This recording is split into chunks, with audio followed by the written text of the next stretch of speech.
जय श्री महाकाल दोस्तों, welcome back my channel. तो आप सभी बहनों को दशा माता की ढेर सारी शुभकामनाएं, क्योंकि जिस दिन ये ब्लॉग जाएगा जब तक तो दशा माता हो चुकी होंगी। तो आप लोगों को मैंने लास्ट ब्लॉग में बताया था कि राजस्थान में दशा माता के व्रत करने से पहले क्या क्या तैयारियां करनी पड़ती हैं। तो 4 दिनों से मैं लगी थी अपनी सफाई करने में, और फाइनली आज है दशा माता और आज है 4 अप्रैल। तो 4 अप्रैल को थी दशा माता, दिन था थर्सडे। तो बस मैं मॉर्निंग सुबह से ही चाय वगैरह बनाई और फिर मैं लग गई थी यहाँ पे किचन की सफाई करने के लिए, क्योंकि बाकी पूरे घर की सफाई तो मैंने कर चुकी हूँ। सिर्फ किचन बची थी, तो जो कि मैं दशा माता वाले दिन ही करने वाली थी। तो क्या होता है ना कि यहाँ पे जिस दिन दशा माता होती है, राजस्थान में क्या होता है, जिस दिन दशा माता होती है उसी दिन किचन वगैरह घर की सफाई करके फिर पूजन करते हैं। तो यहाँ पे पूजन का टाइम मॉर्निंग सुबह 6 बजे से भी था, और उसके बाद में 12 बजे के बाद भी था। तो हम लोग 12 बजे के बाद जाएंगे पूजन के लिए, सभी लोग, मतलब जब सब लोग गांव के जाएंगे तभी हम लोग जाएंगे जब पूजन शुरू होगी। तो इस वजह से मैंने सारे अपनी किचन को अच्छे से क्लीन किया और डीप क्लीनिंग की अच्छे से। सारे डब्बे वगैरह आप लोग देख सकते हो, सब कुछ निकाल के मैंने अच्छे से सफाई की। और देखिए यहाँ पे मैं बता रही हूँ कि राजस्थान में किस तरीके से होती है, क्योंकि सब जगह अपने अपने नियम अलग होते हैं, सब अलग अलग तरीके से दशा माता का व्रत पूजन करते हैं। पर जो राजस्थान में होता है वो मैं आप लोगों को बता रही हूँ। व्रत एक ही है, सबके भाव एक ही है, बस क्या है कि थोड़ी सी पूजन करने का सबका तरीका अलग है।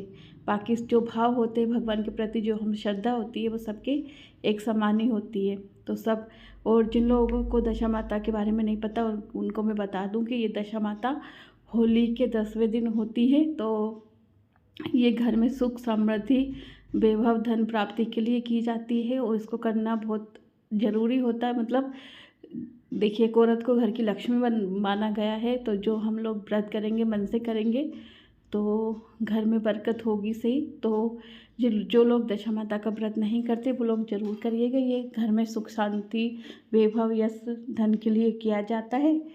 तो मतलब कि घर की दशा सुधारने के लिए ये व्रत किया जाता है। तो यहाँ पे मैंने पूरे मतलब क्या किया था, पूरी किचन के जो भी सामान थे सारे मैंने बाहर निकाल के अच्छे से पूरी किचन को मैंने क्लीन किया। धोने के बाद फिर मैं लग गई थी यहाँ पे जो ये रेक वगैरह है ये सब धोने के लिए। बाकी डब्बे वगैरह मैंने सब साफ कर लिए थे।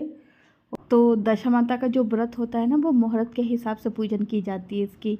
तो मतलब कि मुहूर्त सब लोगों ने बताया था सुबह 6 बजे भी था, मतलब बहुत सी जगहों पे सुबह 6 बजे भी पूजन हो गई थी। लेकिन क्या करते हैं ना, आज के दिन होती है पीपल की पूजन, क्योंकि पीपल की ही पूजन होती है दशा माता वाले व्रत में। तो पहले क्या करते हैं कि पीपल को जनेऊ वगैरह देते हैं, उसके बाद में ही पूजन चालू करते हैं। तो जहाँ पे मैं रहती हूँ यहाँ पे ऐसा है कि पहले पूजन पीपल को जनेऊ देंगे, उसके बाद में सभी औरतें ना सारे काम से निपट के 12 बजे के बाद ही पूजन करने जाती हैं। तो जब से मैंने व्रत चालू किया है, जब से मैं यहाँ पे आई हूँ, जब से मैं भी यही देख रही हूँ कि सभी लोगों का यही टाइम होता है। मतलब सुबह से सारे घर के सफाई वगैरह में लग जाती हैं, उसके बाद में फिर पूजन का सामान जो सामग्री बनानी होती है वो बना के उसके बाद में ही सब लोग पूजन करने जाते हैं। तो बस जहाँ पे रह रहे हैं जो वहाँ के नियम होते हैं उसी तरीके से मैं भी वही सब फॉलो करती हूँ, उसी रीति रिवाज के साथ मैं भी दशा माता का व्रत करती हूँ। तो इसके बाद में फिर मैं यहाँ पे आ गई थी गैस को साफ़ करने के लिए, क्योंकि मेरी पूरी सफाई कंप्लीट हो चुकी थी किचन की। किचन में बहुत टाइम लग जाता है, मतलब डब्बे वगैरह सब कुछ अच्छे से साफ़ करो सब करो तो बहुत टाइम लग जाता। तो मेरे को भी बहुत ज़्यादा टाइम लग गया था। बस फिर अब मैं इसके बाद नहाऊंगी, और जो मेरे को पूजन के लिए सामान बनाना है बस मैं वो बनाऊंगी। और देखिए, जहाँ पे मैं रहती हूँ जो जो पूजन में सामग्री होती है वही मैं आप लोगों के साथ शेयर कर रही हूँ, क्योंकि राजस्थान में भी, मतलब कहीं राजस्थान में क्या, एमपी वगैरह में भी कहीं कहीं जगह पे ये होता है कि जो गहने वगैरह है माता जी को चढ़ाई जाती है, मतलब बना के। लेकिन यहाँ पे जो प्रसाद बनता है वो मैं आप लोग के साथ शेयर कर रही हूँ। तो पूजन में क्या होता है, यहाँ पे चावल बनते हैं, साथ में आटे का प्रसाद बनता है। तो मतलब मैंने सफाई पोछा वगैरह सब करके फिर मैं नहाया, उसके बाद में फिर मैं आई थी यहाँ पे भोग प्रसाद बनाने के लिए। तो मैंने चावल बनाए और ये आटे का प्रसाद बनाया। तो उसके बाद में यहाँ पे मेरी थाली पूरी कंप्लीट लग चुकी है। बस मेरे को इसमें गेहूँ रखने हैं और इसके अलावा जो लक्ष्य मतलब गले में बांधने के लिए जो बेल होती है जो देते हैं पंडित जी दे के जाते हैं घर पे, तो वो बेल मेरे को रखनी है। तो बस उसके बाद मेरी जो पूजन सामग्री जैसे कि ब्लाउज़ पीस वगैरह, बिंदी का पैकेट और बाकी जो मतलब सिंदूर, मेहंदी, मतलब सारी चीज़ें पूजन सामग्री में चल लेते हैं। जो जो माता जी का मतलब श्रृंगार आप होता है वो सब चीज़ें इसमें रखते हैं। कहीं आपसे मतलब हो सके तो जो वो पूजा का पैकेट आता है ना वो भी आप लोग रख सकते हो, उसमें सारी चीज़ें आती हैं। तो मैंने सारी चीज़ें अलग अलग से रख ली थी, मतलब सिंदूर, महावर, उस मेहंदी, हल्दी, कुमकुम, चावल, सब चीज़ें मैंने रख ली थी। और फिर मैंने सोचा अपना भी थोड़ा सा श्रृंगार कर लिया जाए, क्योंकि आज के दिन क्या होता है कि अधिकतर लेडीज़ें गोल्ड ही ज़्यादा पहनती है, नकली ज्वेलरी बहुत कम पहनी जाती है। मतलब जो आपके पास हो आप ज़्यादा से ज़्यादा गोल्ड पहनने की कोशिश करें, मतलब जितना आपके पास हो जो भी हो। तो उसके अलावा जो भी मेरे पास है जैसा भी है, जो भी मैं मतलब मेरा था मैंने पहन लिया।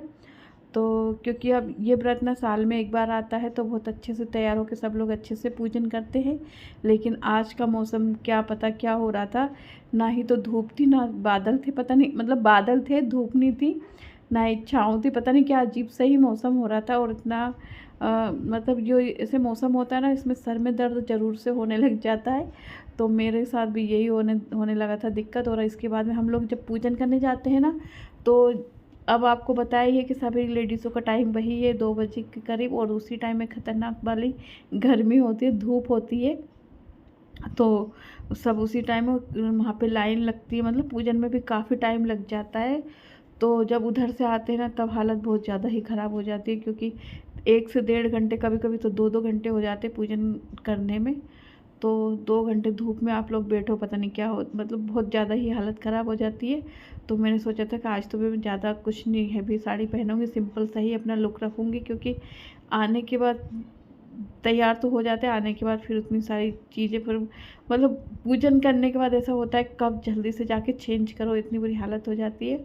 और धूप के कारण तो मतलब सर में दर्द होने ही चालू हो जाता है, मेरे साथ दिक्कत होती है, इसलिए मैं आप लोग के साथ बता, वैसे सभी के साथ यही दिक्कत होती है कि थोड़ी सी देर धूप में जाओ और सर में दर्द ज़रूर होने लग जाता है। और आज का मौसम ऐसा लगा था बारिश आ रही, तो उस वजह से थोड़ा मतलब लग रहा था कि बारिश आएगी, उस वजह से थोड़ा सा मौसम भी ना ख़राब सा था।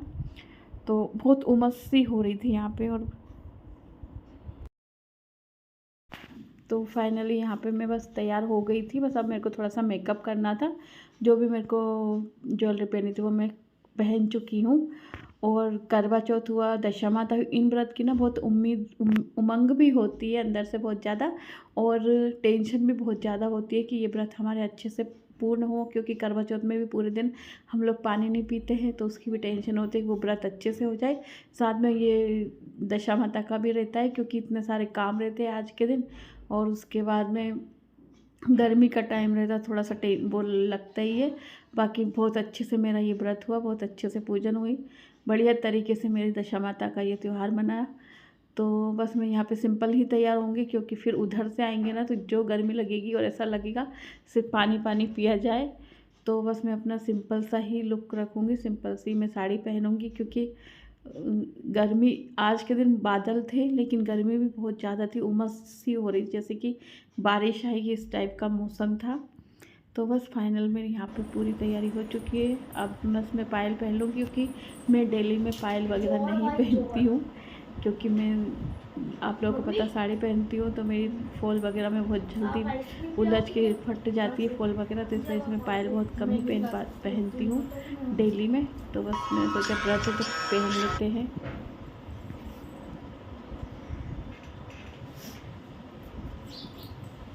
मम्मी हम दादा ने कंपटीशन किया है मतलब कि कृष्णा जी की बनाएंगे। अब मैंने फोटो भेज दिया, अब मैंने नहीं बनाया, ठीक है ना।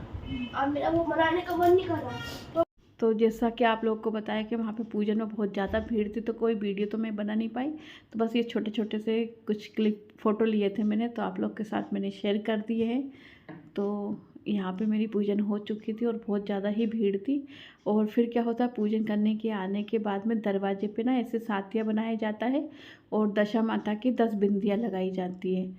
तो दरवाज़ों के दोनों साइड में ऐसे सातिया बना के और 5-5 मतलब दोनों साइड 10-10 बिंदियाँ इस तरीके से यहाँ पे ये व्रत पूर्ण होता है। मतलब इस घर आने के बाद ये ज़रूरी होता है। ये सब कहीं कहीं पे हाथ के छापे बनाए जाते हैं, पर यहाँ पे सातिया बना के और बिंदियाँ रखी जाती है। उसके बाद में क्या होता है कि जो इसी दिन है ना, झाड़ू भी लेते ही हैं, नई झाड़ू लेते हैं और फिर उसकी पूजन करते हैं। कई कई जगह पे मटका भी आज के दिन रखा जाता है पूजन करके।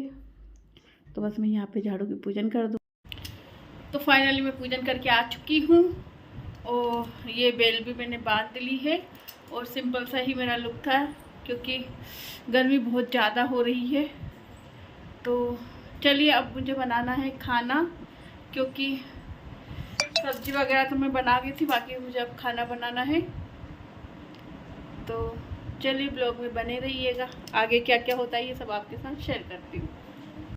और जब हम पीपल की वहाँ पे दशा माता के यहाँ पूजन करते हैं ना, तो ये ऐसे मतलब पेड़ में से ये ऐसे उसकी छाल लेके आते हैं, इसको लक्ष्मी कहते हैं। तो ये जो हमारी बरकत वाला सामान होता है ना, मतलब बरकत वाले पैसे जो लॉकर वगैरह होते हैं, तो उसमें हम ये रख देते हैं। ये मतलब बरकत के लिए लेके आते हैं, इसको लक्ष्मी कहते हैं। तो पूजन करने के बाद उसकी ये ऐसे छाल निकाल के और फिर घर लेके आते हैं और फिर इसको हम घर में पूजन करके और हमारी जो लॉकर वगैरह होते हैं उसमें रखते हैं। फिर मैंने थोड़ा सा यहाँ पे हलवा बनाया था, ये सूजी वाला हलवा बनाया था। तो फिर इसके बाद में फिर मैं बनाने लगी थी यहाँ पे रोटी, मतलब सब्जी वगैरह कढ़ी मैंने बनाई थी, उसके बाद सब्जी थी और कढ़ी थी, चावल थे और जो आटे का प्रसाद था, साथ में थोड़ा सा हलवा बनाया था। और बस लास्ट में मैं मेरी यहाँ पे रोटियाँ सेकने लगी थी, बस अब यही बाकी रह गया था। और अभी टाइम करीब 5 कुछ रहा होगा, 5 बज गई होगी। तो बस मैं फिर हम लोग को पूजा करने में कम से कम 1-1.5 घंटा लग गया था। तो फिर आके मैंने थोड़ी सी देर 2 मिनट क्या 10-15 मिनट आराम किया, फिर मैं बस लग गई थी यहाँ पे खाना बनाने के लिए। और बस मैंने इनको भी फ़ोन लगा दिया था क्योंकि इनको भी थोड़ा सा काम था, तो ये सुबह से आए नहीं थे, खाना नहीं खाया था। फिर हम लोग बैठ गए थे यहाँ पे खाना खाने के लिए। और आज का ब्लॉग आप लोगों को कैसा लगा, ये हमारा आज का खाना, आप लोग भी आ जाइए, आप लोग भी खा लीजिए। ब्लॉग पसंद आया तो एक लाइक ज़रूर से कीजिएगा, कमेंट करके अब ज़रूर से बताइए कि आपको ब्लॉग कैसे लगे। फिर मिलते हैं एक नए ब्लॉग के साथ, तब तक अपना ध्यान रखिए। Take care, bye, thanks for watching.